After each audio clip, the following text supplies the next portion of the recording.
नमस्कार पुणेकर. गोष्ट एका पुणेकराचीचा एक नवीन अध्याय. आजच्या पाहुण्याची ओळख करून द्यावी हेच मुळात मोठं आव्हान आहे. त्यांचं भाषेवरती प्रभुत्व, भावनांवरती प्रभुत्व आणि लोकांना समजून घेण्याचं प्रभुत्व अतिशय दांडगं आहे. त्यांची ऑब्झर्वेशन स्किल्स त्यांच्या कवितांमधून व्यक्त होतात. मग ती एखाद्या दमलेल्या बाबाची कहाणी असो किंवा प्रेमात पडताना वाट बघणं असं, एकटीमधला एकटेपणा असो, हे सगळं ज्यांनी शब्दात पकडलं असे आपल्या सगळ्यांचे आवडते कवी, गीतकार, गायक आणि नायकसुद्धा संदीप खरे सर, मनापासून आपलं स्वागत आहे. सो नमस्कार पुणेकर. गोष्ट एका पुणेकराची चा एक नवीन अध्याय. आणि आज आपल्याबरोबर आहेत संदीप खरे सर. नमस्कार. यांचं इंट्रोडक्शन देणं खूप अवघड आहे. त्यांचा चेहराच त्यांचा इंट्रोडक्शन आहे, त्यांचं नावच त्यांचं इंट्रोडक्शन आहे. Sandeep sir, thank you very much. आज आपण वेळ दिलात आम्हाला. धन्यवाद. आपण पुण्याच्या लोकांबरोबर आज गप्पा मारूयात. हो, नक्की. मला एक खूपच तुमची संकल्पनाच आवडलेली आहे की मी असं फिरता इंटरव्ह्यू कधीच केला नाही. इंटरव्ह्यू बरेच झाले, पण हे खूपच छान आहे. बेसिकली पुणं माझं फार लाडकं आहे ना. वा. तर पुण्यातनं फेरफटका मारता मारता गप्पा मारायचे, फारच भारी आयडिया वाटली. एक संदीप सर, आता तुमचं करिअर चालू झालं, करिअर नाही म्हणणार मी, प्रोफेशन तुम्ही झालं, तुम्ही इंजिनिअरिंग केलं. हां. आणि इंजिनिअरिंग वरून तुम्ही कवितेवरती शूट झाला. सो तुमची पहिली कविता तुम्ही केव्हा रचली? शाळेत असताना, कॉलेजमध्ये असताना? पहिली कविता मी 3री-4थीत असताना लिहिली. वा. आणि त्याला कविता लिहितो वगैरे असंही काही नव्हतं, पण मला वाचनाची खूप आवड होती लहानपणापासून. खूप वाचायचो. म्हणजे मला आठवतं आहे की अगदी आईने मला लायब्ररीला लावल्या तिकडे वाचनालय वेगवेगळी, तर ते पटापट संपून टाकायचो सगळं. आणि मग शेवटी ती रद्दीतनं किलोवरती पुस्तकं आणायची गोव्यासाठी, ती संपायची. आणि सगळे झोपले तरी मी आपला वाचत बसायचो. मला नाही आता झोपायचं म्हणून दिवे बंद केले की मी उठून देवघरासमोर जाऊन बसायचो. ते देवघरात पूर्वी असं मिणमिणता दिवा, आणि जे मिळेल ते वाचायचं. म्हणजे गजानन महाराजांच्या पोथीपासून मी काही असेल ते वाचणं. वा. वाळवी जशी पानं खाते तसं मी पुस्तकं खायचो त्यावेळेला अक्षरशः. वा. तर त्यामुळे आवडतंय असं एक. आणि एवढ्या लहान वयात काहीच कळत नसतं कॉन्शियसली. सो एक दिवस परीक्षेला जाण्यापूर्वी मला सुचलेली कविता आहे ती. बरं. बाथरूममध्ये गेलो आंघोळीला आणि सुचायला सुरुवात झाली काहीतरी ओळी. हो. मी येऊन ते लिहून काढलं एका वहीमध्ये बाहेर. आणि ते माझ्या चुलत आजोबांनी बघितलं. ते म्हटलं की तू आता इकडे तिकडे टाकतो कसं. त्यांनी स्वतःच्या हस्ताक्षरामध्ये ती कविता एका डायरीमध्ये लिहिली. वा. आणि मला वाटले की आता जे काही सुचेल त्यात लिहित जाऊ. आणि मला बक्षीसही दिलं त्यांनी 2 रुपये त्याला. सो खूपच मोठं मोटिवेशन. फॅन्टॅस्टिक. म्हणजे आजोबांनी तुम्हाला तुमची जी हा जो छंद आहे किंवा या प्रोफेशनचा पुढे जाऊन तुमचं प्रोफेशन झाला, so he is the one who understood की नाही याच्यामध्ये काहीतरी आहे. हो, ते तर आहेच. म्हणजे कसं आहे, मुळात काय म्हणतात, सुदैवानी माझ्या घरी सगळं याचं वातावरण होतंच. फार. माझे सख्खे आजोबा जे आहेत ते पर्वतकरांकडे, गुलाम रसूल खान साहेबांकडे तबला शिकलेले होते बाकायला. बर. त्याच्या ट्युशनही झालं. शनिवार पेठेत आम्ही राहायचो नातूवाड्यामध्ये. तर आम्ही राहायचो तिथे वरती माडीवरती त्यांचे क्लासेस होते, खाली आमचं घर होतं. आणि माझे चुलत आजोबा त्यावेळेला स्वतः हार्मोनियम वाजवून गाणी वगैरे म्हणायचे. आणि गजानन वाटवेंची, जोशांची ही सगळी त्यावेळेची ती गाणी. आणि इतकं म्हणजे छान की त्यांचं अक्षर फार वेगळाच फॉन्ट. त्यांच्याकडे मोठी वही होती, त्यामध्ये त्यावेळेची सगळी जुनी मराठी गाणी, हिंदी गाणी. सो हे सगळं चहूबाजूनी कानावरती पडत होतं. म्हणजे आजोबांचे मित्र यायचे, कोणी सारंगी वाजवायला येतंय, कोणी गातंय. राजा काका म्हणजे चुलत आजोबा आमचे, ते गातायत. आणि ती वही पण मी वाचत असायचो ना. तर ते वही एकतर बालभारतीमध्ये खूप चांगल्या कविता, चांगले धडे होते त्यावेळेला. हो, त्यावेळेला आता माझ्या असतात.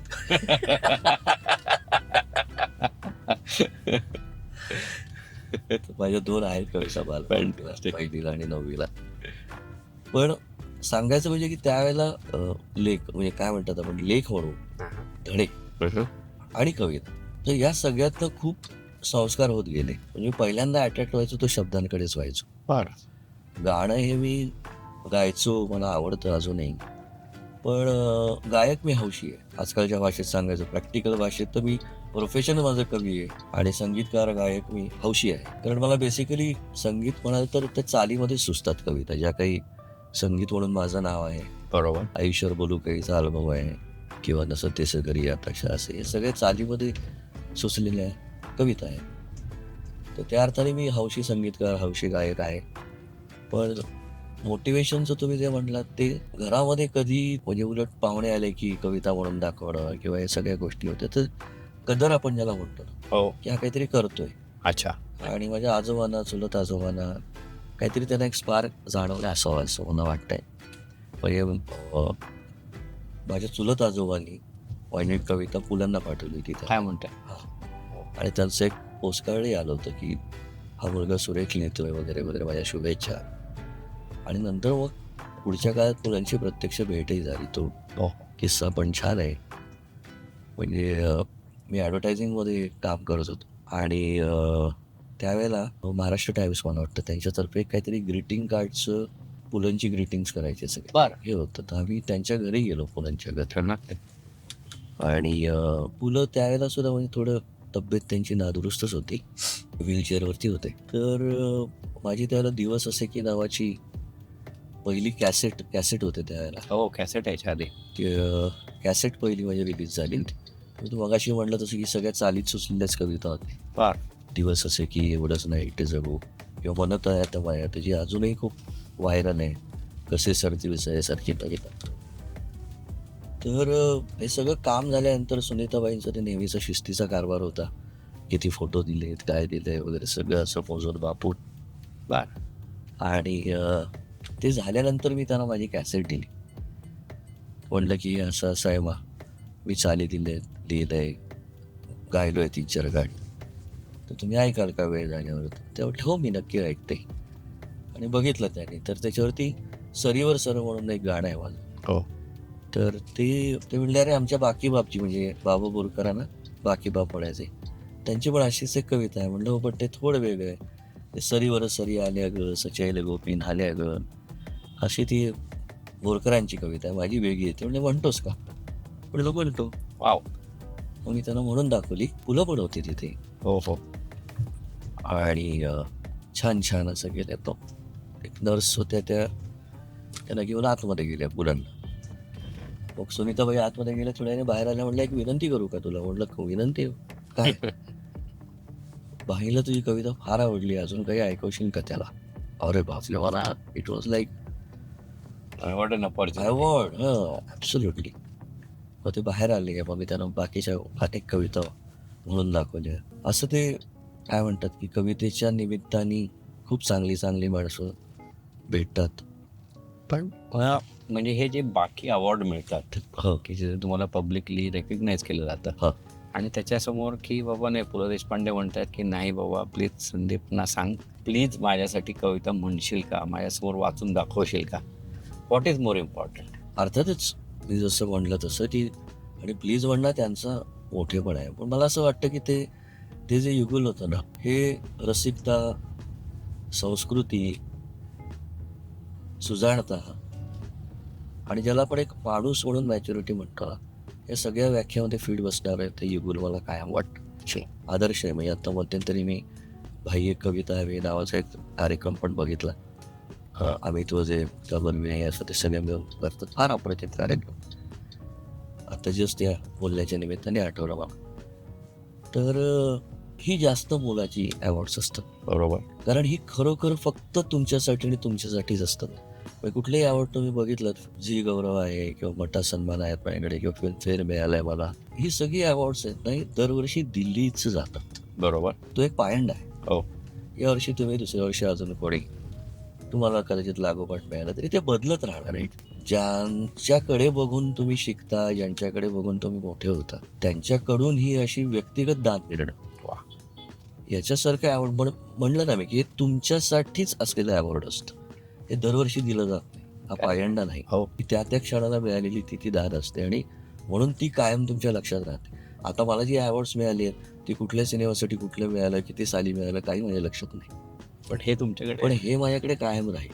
म्हणजे तुमच्या बरोबर जाईल. माझ्या बरोबर जाईल. जाताना जे काही क्षण कदाचित आठवतात म्हणतात असे, तर ते हे असले क्षण त्याच्यामध्ये, जसं लताबाईंकडनं मिळाले होते ना. बर. पण ते तर मी म्हटलं ना की कवितेच्या निमित्ताने ज्या माणसाला कधी आयुष्यात आपण बघूही शकलो नसतो हो. कदाचित, आणि त्याहीपेक्षा उत्तुंग शिखर आहे ती सगळी, हो म्हणजे काय. एव्हरेस्ट आहे एक. या लोकांना भेटता आलं म्हणजे दीनानाथमध्ये जेव्हा यांचा कार्यक्रम होता, दीनानाथांच्या पुण्यस्मृतीनिमित्त कार्यक्रम होतो दरवर्षी. हो. तर एका कार्यक्रमामध्ये पंडित हृदयनाथ मंगेशकर, तर त्यांनी आयोजित केला होता एक कार्यक्रम ज्याच्यावर कवी संमेलन होतं. मी, शंकर वैद्य सर आणि अशोक नायवकर असे आम्ही तिघेजण होतो, दिग्गज सगळे. आणि काही कल्पना नसताना त्या ऑडिटोरियममध्ये अचानक 5 मिनिटं अगोदर स्वतः लताबाई येऊन थांबले. अरे बापरे, म्हणजे मला लहानपणापासून दीदी म्हणजे बापरे, म्हणजे शेवटचा शब्द आहे असा. प्रश्न आणि मीच का, खूप लोक लाखो करोडो लोक असे आहेत की, कारण मला त्यांचं कायम असं वाटतं बघा, आपल्याकडे प्रिंटर यायचं ना पूर्वी, त्याच्यात 2 ऑप्शन असायचे, क्वालिटी आणि क्वांटिटी. आयदर क्वालिटी मिळेल किंवा क्वांटिटी मिळेल. खरी गोष्ट आहे. पण मला हा चमत्कार वाटतो खरोखरच दैवी अशासाठी की कुठलंही गाणं घ्या, ते 100% कसं असू शकतं, आणि इतक्या संख्येने हजारो गाणी. Quality quantity both together. म्हणजे आज मी बघतो की एक गाणं यशस्वी होण्यासाठी गायक किती धडपड करतो, आणि ते यशस्वी झाल्यानंतर त्याचं वागणं बोलणं कसं बदलतं, तो कसा रिॲक्ट होतो त्या सगळ्याला. आणि यांची नुसती अशी झाडली तरी अशी 5-50 गाडी की जी क्लासिक म्हणता येतील, नुसती लोकप्रिय नाही, क्लासिक. तर हे अशा लोकांना भेटणं, आणि ते येऊन बसल्या ऑडिटोरियममध्ये आणि मला काही सुचेना काय करावं, तर ते त्यामुळे कविता मग मी सादर केली. तर ते फार, त्याविषयी माझा घसा थोडासा नादुरुस्त होता, टेन्शनमध्ये होतो मी प्रचंड.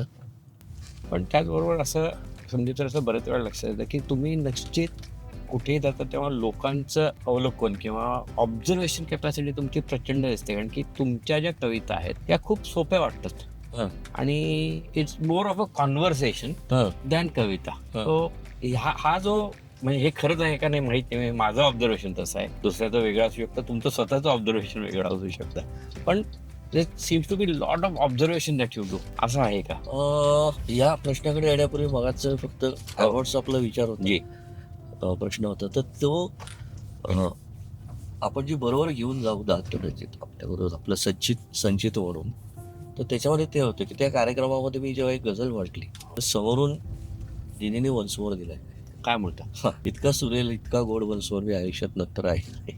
वाव. तो वंसमोर सुद्धा इतका गोड होता. आणि मग बघा ना, म्हणजे की आता हो हो. ही आवड झाली ऍक्च्युली.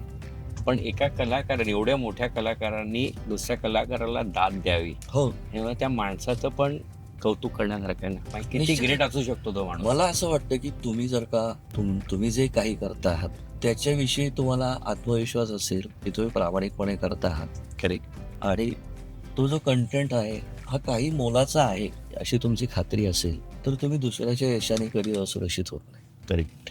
करेक्ट. कारण असुरक्षित तो माणूस होतो ज्याला गॅरंटी नसते की बाबा मला करता येईल का नाही, मला जमेल का नाही, आणि त्याचं लक्ष बरेचदा ही असुरक्षित माणसाची बघतो, त्यांचा फोकस वेगळ्या ठिकाणी असतो, यातून मला प्रसिद्धी मिळणार आहे का नाही. म्हणजे ते एक सतत त्या प्रकाशात राहण्याची धडपड असते. कलाकाराचं खरं आता आतमध्ये असतं, बर. त्याची स्पर्धा असते ती आतमध्ये असते, की मला काहीतरी जाणवतंय. मग माझं जे काही माध्यम आहे, गाणं आहे, चित्र आहे, लेखन आहे, कलाकाराचं जे कुठलं माध्यम असेल, त्या माध्यमातून मला ते जे जाणवतंय तिथपर्यंत पोचता येतंय का नाही, हा सगळा प्रवास असतो, हा सगळा शोध असतो. इथे एकदा तुमचे डोळे खिळले की मग जे बाय प्रॉडक्ट्स आहेत, लोक तुम्हाला ओळखत आहेत किंवा त्यानिमित्ताने तुम्हाला पैसे मिळत आहेत, ही बाय प्रॉडक्ट्स महत्त्वाची आहेत, पण इतकी महत्त्वाची नाहीत की त्यांच्यासाठी सगळं करावं. पण ती चांगलीच होणार बाय डिफॉल्ट, आणि तो तुमचा स्वतःवरचा कॉन्फिडन्स आहे. हो, म्हणजे तो प्रयत्नाचाही भाग आहे तो, आणि दैवाचाही तो थोडासा भाग आहे, या बाबतीमध्ये मी नक्की मानतो. पण ते सर्वस्व नाही आहे असं मला वाटतं. सर्वस्व हे आहे की तुम्ही आज काय केलं, आणि आज म्हणजे असं नाही की रोज उठून कविताच लिहा, रोज उठून काहीतरी करायचं, हे असं नाहीच आहे. ही सगळी कला, ही कविता विशेषतः नाही, ही फुलासारखं आहे, नैसर्गिक आहे. ते रोज तुम्ही बागेमध्ये कळ्या फुलवत बसलात तर होतच नाही, ते त्याच्या वेळेनेच येतं, तेवढा वेळ त्याला दिलाच पाहिजे. आणि तुम्ही जगत राहता ना, जगण्यातून हे सगळे झरे तुम्हाला मिळत राहतात. हो हो आनंदात असतं, दुःखी असतं, स्वतःची दुःख आहे, स्वतःचा आनंद आहे, दुसऱ्याचा आहे. तुम्ही जे मगाशी ऑब्झर्वेशनचा उल्लेख केला, हे तुम्ही कळत नकळत बघत असता. आणि त्यातून कधीतरी म्हणजे आज मी निघण्यापूर्वी काही वळी लिहिल्या. बरं. लिटरली म्हणजे तुमचा फोन यायच्या अगोदर 5 मिनिटं मला 4 वळी सुचल्या, आणि त्या सुद्धा जवळजवळ मी आता 2-2.5 महिने काही लिहिले नाही. हो त्यातून 4 वळी मला ते एकदम आत्ता सुचल्या निघण्यापूर्वी. त्यामुळे मोबाईलवरतीच हे केलं मी. Maybe I will show you. Should I read to हो यू? Sure please please. माझ्यापेक्षा मला तर निश्चित आवडेल, आमच्या श्रोत्यांनाही खूप आवडेल. मी स्वप्नांच्या पाठीमागे कधी धावलो नाही. वा. स्वप्नांनीही कधी फारसा हट्टही केला नाही. बरं. मी स्वप्नांच्या पाठीमागे कधी धावलो नाही. स्वप्नांनीही कधी फारसा हट्टही केला नाही. सहज खुशीने सरळपणाने घडले तितके घडले. अट्टाहास करावा असले स्वप्नच दिसले नाही. वा वा सो अप्रतिम अप्रतिम. आणखी आता खरं म्हणजे आजचा प्रसंग किंवा मी आवरत होतो त्याचा आणि याचा संबंध नाही, पण वन्स अगेन की हे जगता जगता आपले जे काही थॉट्स चालू असतात, कॉन्शियस माइंड, सबकॉन्शियस माइंड, कविता तर नेहमीच आहे, सबकॉन्शियस मधूनच येणारी गोष्ट आहे असं माझं स्पष्ट मत आहे. तर त्यामुळे ते मारून उठकून ठोकून कधी लिहायला बसू नये. मी तरी हे पाळतो, सुचलं की मी लिहितो. वा. आणि मी म्हटलं तसं की आपली ती गोष्ट महत्वाची की आपण लिहितो आहोत, आपल्याला सुस्त आहे, आपण लिहितो आहोत, आणि ती धडपड आपली प्रामाणिक राहायला हवी. बनचुकेपणा उपयोगाचा नाही. हो. जे आपण जे काही करू आवडीचं ते छान पूर्वसुरींनी काय केलंय त्याचाही अभ्यास असावा, त्यातलं व्याकरण माहिती असावं. म्हणजे या सगळ्या गोष्टी ज्या आहेत ना की हे तुम्ही आपोआपच करत जाता, प्रेमाने करत जाता. तर मी कवितेच्या क्षेत्रात आहे म्हणून सांगतो की मला एकदा कवितेच्या प्रेमात पडल्यानंतर जसं आवडत्या व्यक्तीची आपण माहिती काढतो, कॉलेजमध्ये प्रेमात पडल्यानंतर ती मुलगी किती वाजता क्लासला जाते, तिला आवडतं काय, तिचा रंग आवडता कुठला, हे सगळं जर सापडतो, तसं कवितेच्या प्रेमात पडल्यानंतर व ते किती प्रकारे व्यक्त होऊ शकते. वाह. वृत्तछंदातली कविता काय, मुक्तछंद काय, कोणी कसं लिहिलंय, एकच विषय पण वेगवेगळ्या कवीने किती वेगवेगळ्या प्रकारे लिहित आहे. तर हे सगळं तुम्ही आपोआप करता. ते काही क्लास नाही किंवा डोक्यावरती कोणी तुमच्या दोन नाही दिलेली, तुम्ही प्रेमात केलेला अभ्यास असतो. तर हे सगळं झाल्यानंतर मग ती तुमची स्पर्धा जी चालू असते स्वतःशी, ती महत्वाची ठरते. आणि मग तुम्ही असुरक्षित होत नाही की बाबा आज या समीक्षकाने माझ्यावरती लिहिलं नाही, हे अवॉर्ड मला मिळालं नाही, मग काय माझे कार्यक्रमाचे एवढे विशिष्ट व्हायलाच पाहिजे तेवढे झाले नाही. हे सगळं गौण आहे. हं? गौण गौण गौण गोष्टी आहेत, दुय्यम गोष्टी आहेत या. जगण्यासाठी प्रॅक्टिकली तुम्हाला पैसे लागतात, सगळं लागतं, पण किती, आणि त्यासाठी तुम्ही तुमच्यातलं किती देणार आहात, तुमचा खरा आनंद कुठे आहे, त्यासाठी तुम्हाला किती पैसे लागतात. म्हणजे नीड आणि वॉन्ट यातला फरक समजायला पाहिजे. अगदी अगदी अगदी. पण त्याचबरोबर संदीप सर, जेव्हा तुम्ही स्वतःसाठी कविता करता, हं. सुटेल तेव्हा करता, खरी. पण त्याचबरोबर निश्चित असं असते की बाबा एका मी पिक्चरसाठी मला कविता करायची आहे हं. किंवा गाणं लिहायचं आहे. बरोबर. त्याला एक तर डेडलाईन येते. हो. आणि त्यांनी दिलेल्या सर्कमस्टन्सेसशी रिलेटेड तुमची थॉट प्रोसेस तुम्हाला मूव्ह करायला पाहिजे. खरं. त्याचा दडपण येत नाही का, क्रिएटिव्हिटीला बांधिलकी येत नाही का? तुम्हाला गंमत सांगतो की उपयोजित कला ज्याला म्हणतात, अप्लाइड आर्ट. सो त्याची गंमत अशी आहे की बघा, मी मगाशी अभियांत्रिकीचा उल्लेख केला आपण, हो. इंजिनिअरिंगचा. हो. त्याला मी गेलो कारण दुर्दैवाने मला मार्क चांगले पडले. मग त्यावेळेला ते मार्क चांगले पडल्यानंतर 2 राजमार्ग असायचे, डॉक्टर किंवा इंजिनियर. हो. आणि आई वडिलांचं बरोबर असतं की शेवटी पोराला काहीतरी ब्रेड अँड बटर तर त्याने कमावलं पाहिजे. हो. सो मी गेलो, पण मी ते कधीच, म्हणजे तो माझा पिंड नाहीये, मला माहिती होतं. एन्जॉय नाही केलं. काय नाही केलं कधीच. ब्रेननी सगळं इंजिनिअरिंग केलं, हार्टनी कविता केल्या. म्हणून मी अगदी इंजिनिअरिंगला असताना मी आईला पण सांगितलं होतं, मी इलेक्ट्रिकलला होतो, मी म्हटलं आयुष्यात फ्यूज सुद्धा बदलेल असं मला वाटत नाही म्हणून. तर म्हणून मी ते शेवटच्या वर्षापासून काय करता येईल असं विचार करत होतो. त्यावेळेला ॲडव्हर्टायझिंगचं मला लक्षात. हो. एका मित्राने सांगितलं, ज्याला तू कॉपी रायटिंग कर. मला काही माहिती नव्हतं कॉपी रायटिंग. तो म्हणलं म्हणजे काय, त्याने ढोबळ व्याख्या सांगितली, तू जाहिराती वाचतोस की नाही. म्हणलं हां, त्यातला मजकूर म्हणजे कॉपी रायटिंग. वा. एवढ्या भांडवलावरती मी गेलो होतो आणि मी शेवटच्या वर्षापासूनच कॉपी रायटिंग सुरू केलं. वा. तिथे गेल्यानंतर कळलं की ॲडव्हर्टायझिंग हे खूप फार इंटरेस्टिंग आणि फार मोठं क्षेत्र आहे. हो. नुसतं मजकूर लिहिणं म्हणजे काय ॲडव्हर्टायझिंग नव्हे. आणि मी बाकायदा जवळजवळ 8 ते 10 वर्ष जॉबही केला. बरं. पुण्यामध्ये रविराज ॲडव्हर्टायझिंगमध्ये मी कॉपी रायटर होतो. हो. नंतर मोना ॲडव्हर्टाईज किंवा मार्केट मिशनरीज त्याचं. तर तिथे मी क्रिएटिव्ह डिरेक्टर, कॉपी रायटर, असं बऱ्याच गोष्टी केल्या. तुम्ही कदाचित DSKचं जिंगल ऐकलं. हा मी I was going to come to that copyright तर दॅट ते ते मी स्टेटमेंट. केलं. मी अजूनही फ्रीलान्स कॉपी रायटिंग करत असतो, जिंगल करत असतो. बरं. परवाच ऐकायचं रेकॉर्डिंग झालं. त्यामुळे माझं एक आवडीचं क्षेत्र आहे ते. मग त्यावेळेला ते चरितार्थासाठी वगैरे मी केलं, जॉब वगैरे केला. बरोबर. पण तो सुद्धा असा निवडला की ज्याच्यामध्ये काहीतरी क्रिएटिव्हिटी, सृजनशीलता आहे, ज्याच्यामध्ये काहीतरी कल्पना, तुम्ही रोज एक नवीन काहीतरी कल्पना डेव्हलप करू बघता. नवीन आव्हान आहे दरवेळेला. आणि ते आव्हान आहे ते नुसतं काय म्हणतात की टार्गेट गाठायचंय किंवा असं नाही आहे, तर ते क्रिएटिव्ह आव्हान आहे. आणि ती एक वेगळी फॅकल्टी प्रयत्नातली हो. निश्चित की तुम्हाला तिथेही डेडलाईन असायच्या ना, किंवा तिथेही मर्यादा असायच्या हो. की एवढ्या एवढ्या चौकटीतच तुम्हाला लिहायचं किंवा 30 सेकंदाचं जिंगल असेल, बरोबर. 20 सेकंदाचं जिंगल असेल, तर तुम्हाला तिथे स्कोपच नाही की तुम्ही पानं लिहित बसा. आणि त्यात सुद्धा गाणं लिहायचं असेल 30 सेकंदाचं, तर तुम्हाला एकतर पहिली गोष्ट म्हणजे खूप सॉर्टेड असायला लागतं की माझ्यासमोर जो या प्रॉडक्टच्या माहितीचा ढीग पडलेला आहे, हो. त्यातनं 30 सेकंदामध्ये मला 1 किंवा 2 गोष्टी फार तर अशा पोचवायच्या आहेत की ज्या सगळ्यात महत्वाच्या आहेत आणि ज्या मला लोकांच्या लक्षात राहतील, आवडतील अशा प्रकारे पोचवायचे.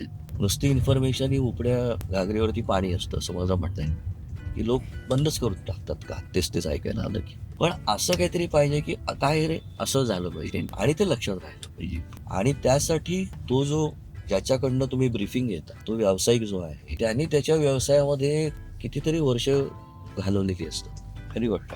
मग त्याला तुमच्यातलं कलाकारपण, मी लेखक आहे, मी कवी आहे, बाजूला ठेवून त्याच्याकडचे जे प्लस पॉईंट्स आहेत, त्याचा अनुभव आहे, तो सांगतोय की या गोष्टी याला आपण USP म्हणतो, हा असू शकतो, तो असू शकतो, तर त्याच्याकडनं ते इनपुट्स घ्यायला पाहिजेत, त्याचा तो रिस्पेक्ट ठेवलाच पाहिजे आणि त्याला तुमच्या क्रिएटिव्हिटीची जोड दिली पाहिजे.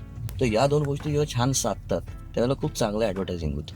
मुद्दा हा की यातलं जे मेकॅनिझम आहे की एकाच वेळेला याच्यामध्ये मी म्हणलं तसं की तुम्ही ते ब्रीफिंग घेत असता, माहिती घेत असता, त्याचं ॲनालिसिस करत असता आणि त्याच वेळेला त्याच्यावरती हे क्रिएटिव्हली कसं मांडायचं ही प्रोसेस करत असता. अशीच्या अशी गीतलेखनामध्ये सुद्धा उपयोगी पडते. बरं. कारण बघा एक प्रकारचं कॉपी रायटिंग असं आहे ते की मला विषय दिला जातो, जसं ॲडव्हर्टायझिंगमध्ये मला एक प्रॉडक्ट दिलं जातं, तसं गीतलेखनामध्ये मला सिच्युएशन दिली जाते. हो. 3 मिनिटाचं 2.5 मिनिटाचं गाणं असतं, सो ती फ्रेम पण असते, टाइम फ्रेम. आणि मग त्याच्यामध्ये तुम्ही त्या पात्रामध्ये प्रवेश करून, ज्याला परकाया प्रवेश म्हणतात, तसं त्या पात्रामध्ये, त्या सिच्युएशनमध्ये प्रवेश करून आता तुम्ही गाणं लिहायचं. मग इथे माझ्यातला कवी जो आहे हा स्वानंदी कवी आहे. मी कविता लिहितो तेव्हा मी ठरवणारा असतो की आता संपली कविता, अच्छा. ओके. किंवा कविताच ठरवते की संपते. करेक्ट आहे. मी पण नाही ठरवत, पण माझ्या हातातल्या गोष्टी असते तर काय पाहिजे आता. पण तसं नाहीच आहे. कवी हा अतिशय परावलंबीच असतो. त्यामुळे कविता सुचते, कविता ठरवते, कवितेचं वृत्त काय असावं, कविता येतानाच ओळ घेऊन येते. तुम्ही माध्यम असता. तुम्ही मागे एकदा म्हणलं होतं की कविता एक संपूर्ण आपली आहे, पण एक सेट व्यवस्था आहे, तुम्ही व्यवस्थेचा भाग आहात. तर सांगायचा मुद्दा की कवितेमध्ये मी जसं म्हणलं तसं की तो एक वेगळाच प्रांत आहे, पण तो स्वांत सुखाया प्रांत आहे. चित्रपटामध्ये तुम्हाला उपयोजित कला वापरायची. बापरे. म्हणजे तुमच्यामध्ये जे कवितेचा रियाज करता त्याच्यामधली वृत्त आहेत, यमक आहेत, ही सगळ्या तांत्रिक गोष्टी आहेत, या वापरून प्लस परकाया प्रवेश करून तुमच्यामधली संवेदनशीलता जागृत ठेवून तुम्ही या गीतलेखनाकडे जाता. सो ती कारागिरी जी असते, पण कारागिरी म्हणून उगाच काहीतरी शब्द लिहूनही चालत नाही. सुदैवाने आपल्या मराठीमध्ये गीतकारांची इतकी समृद्ध परंपरा आहे. म्हणजे गदिमा व शांताबाई किंवा सुधीर मोघे, हे या लोकांनी गीत आणि कविता यातला फरकच जवळजवळ नष्ट करून टाकला. ते गीतलेखन आहे, ते उपयोजित आहे, ते सिच्युएशनसाठी दिलेलं आहे, पण तरीही ते लेखन इतकं सकस आणि समृद्ध आहे की ते काव्यगुण त्याच्यामध्ये इतके प्रकर्षाने भरलेले आहेत त्या सगळ्या गीतांमध्ये. तर हा आदर्श ठेवून जेव्हा तुम्ही लिहिता तेव्हा तुम्ही सावध लिहिता, जबाबदारीने लिहिता. आणि मी म्हटलं तसं की गीतलेखन हे कॉपी रायटिंग सारखंच आहे. ती फॅकल्टी माझ्यामध्ये अनेक वर्ष आहे सुदैवानी. बरोबर.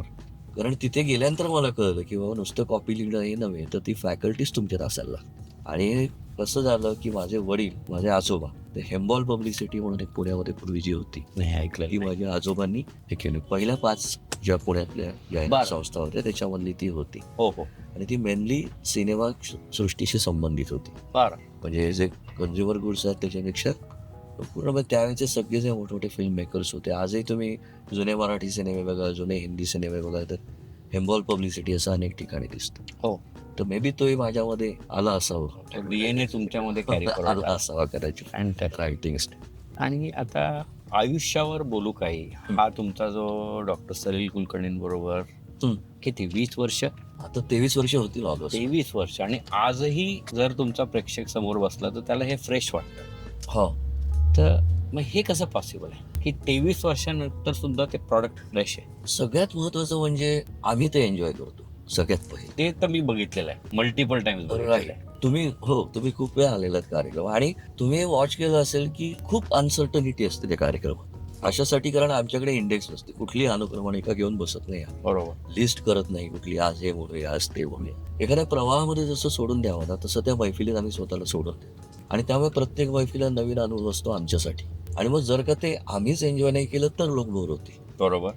म्हणजे आज जगभरामध्ये कार्यक्रम झाले, हो. महाराष्ट्रातल्या सर्व गावात झाले, भारतामध्ये झाले. मला स्वतःला कधीच भेद जाणवला नाही की बाबा हा सुशिक्षित ऑडियन्स आहे, हा जरा कमी सुशिक्षित ऑडियन्स आहे, किंवा हा फार रसिक आहे, हा फार एवढा नाही.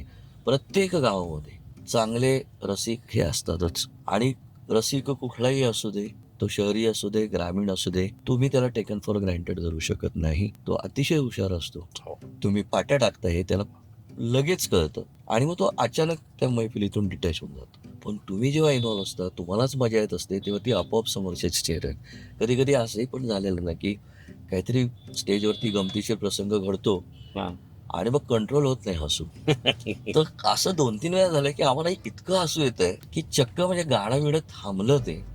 म्हणजे काही अभिमानानं सांगायची गोष्ट नाही, पण शेवटी नैसर्गिक आहे, ते काही मुद्दामून करत नाही किंवा असं नाही, पण काहीतरी इतकं टोकाचं घडलेलं असतं की हसूच येत. तर अशा वेळेला मग 1 मिनिटभर तो कार्यक्रम थांबलाय आणि लोक आमच्याकडे बघतायत आणि त्याला काय झालंय, उत्सुकता आहे, हसतायत ते पण. अर्थात ते आम्ही नंतर सांगतो की काय झालं एक्झॅक्टली, असं झालं तसं झालं. पण म्हणजे आणि तुम्ही हे पण बघितलं असेल, लोक आमच्याबरोबर गाणी म्हणतायत, हो. कवितांची फरमाईश करतात, इव्हन गद्य कविता असेल तरी लोक बरोबर म्हणतात कधी कधी. तर ही इन्व्हॉल्वमेंट जी आहे ना, तर आता मग ते रसिक आणि प्रेक्षक हे उरतच नाही. इट ऑल बिकम्स ती संपूर्ण एक मैफिल होऊन जाते. म्हणजे त्या मैफिलीचाच भाग असतात रसिक, तेही सामील होतात. कोणी गाणं पण म्हणायला येतं कधी कधी स्टेजवरती. बरं. की मलाही म्हणायचंय गाणं तुमच्यासोबत, आयुष्य. वेलकम म्हणा. तर ते इतकं अनौपचारिक असल्यामुळे आणि त्यातला एक महत्वाचा भाग की देवाच्या दयेने सुचत राहिला, कविता सुचत राहिल्या, गाणी सुचत राहिली, सिनेमासाठी ही गाणी गेली. आणि हे किती कलाकारासाठी एक सुदैवी घटना आहे की अनेकदा आमची सिनेमाची गाणी किंवा अल्बम मध्ये येण्या अगोदर ही डायरेक्ट स्टेजवरनं लोकात परत गेली. मग तुम्हाला याला म्हणतात की फर्स्ट हँड एक्सपिरियन्स म्हणजे म्हणतो की हे बघ असं. तर हे किती छान आहे की तुम्ही जे काही तुम्हाला सुचत आहे त्याला दाद देणारा असा प्रेक्षक तुमच्या समोर आहे. अट्टहास खूप करायला लागतो लोकांना, पण हे आमच्या भाग्याने आम्हाला आता किती 2003 साली कार्यक्रम सुरू झाला. 23 वर्षांचा लॉंग टाइम. हा, तर हे फार सुदैवी घटना आमच्या आयुष्यातली. तुम्ही म्हणलात तसं की ते आजही ते चालू अशासाठी आहे किंवा आजही हाऊसफुलचे बोर्ड लागतात ते अशासाठी लागतात की जनरेशन बदलत गेल्या. हो. म्हणजे सुरुवातीला जेव्हा कार्यक्रम सुरू व्हायचा, भरतला वगैरे कार्यक्रम व्हायचे त्याचे, तर बाहेर तरुणाईची गर्दी म्हणजे असं वाटायचं की पुरुषोत्तम वगैरे चालू आहे का काय. पण मला कायम असं वाटतं की एक चांगली कविता, चांगलं गाणं हे कुठल्याही वयाची मिराजदारी नसते.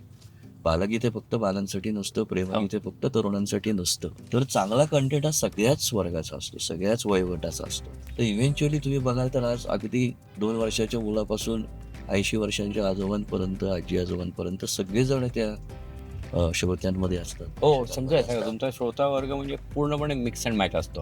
तर त्याचं कारणच असं आहे की आजोबा नातवाला घेऊन येतात, नातू आजोबाला घेऊन येतो, आई वडील कोणाला घेऊन येतात. हे जे गिव्ह अँड टेक आहे ना, हे जे आदान प्रदान होत राहतं. तर त्यामुळे हा कार्यक्रम मला असं वाटतं की अजूनही 23 वर्ष आता ऑगस्टमध्ये मी जसं म्हटलं की तो खूप अनौपचारिक राहिला, तो खूप लोकांचा राहिला.